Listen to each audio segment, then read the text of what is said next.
Good evening. Welcome to Washington. I'm Brett Baer. Transgender people will no longer be allowed to serve in the U.S. military as of tonight.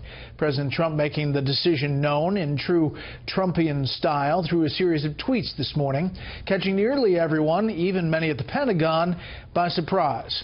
The president called transgenders in the military a burden and disruption to service, in an about-face from his comments on their service in the past. Correspondent Doug McKelway has been following all the developments from the Pentagon and joins us live now with reaction to the president's move. Good evening, Doug. Evening, Brett. This stunning development began to heat up 2 weeks ago when Republican Congresswoman Vicky Hartzler introduced an amendment to bar money for gender reassignment surgery in the military. It was rejected because, at the urging of the White House, Defense Secretary Jim Mattis phoned lawmakers asking them to withdraw the amendment. They feared that it would split GOP conservatives and moderates and jeopardize defense spending. How did you decide your policy on transgender people in the military? You go ahead. She's very rude. The military's policy of allowing transgender personnel to serve lasted just over a year before it came to a crashing halt this morning with 3 tweets from the commander-in-chief. Quote, "After consultation with my generals and military experts, please be advised that the United States government will not accept or allow transgender individuals to serve in any capacity in the U.S. military." That from a president who promised the LGBT community as a candidate, quote, "I will fight for you while Hillary brings in more people that will threaten your freedoms and beliefs."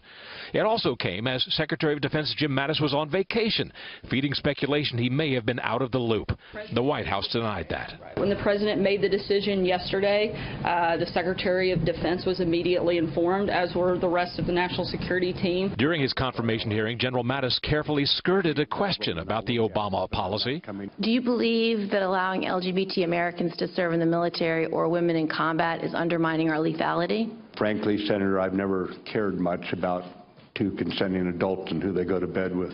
A Rand Corporation study has found that between 1,300 and 6,600 transgender personnel serve, only about 0.1 to 0.5% of active duty personnel, and that medical costs would increase only $2.4 million to $8.4 million per year, numbers that critics say don't tell the full story.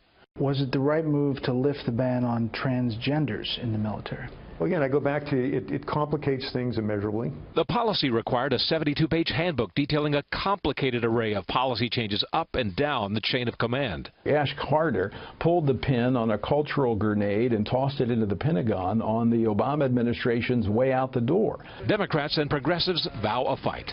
I'm working on a piece of legislation now to make sure no one can be discriminated against based on their gender identity. I'd be shocked if they go ahead with excluding trans people that are already serving on the front lines honorably.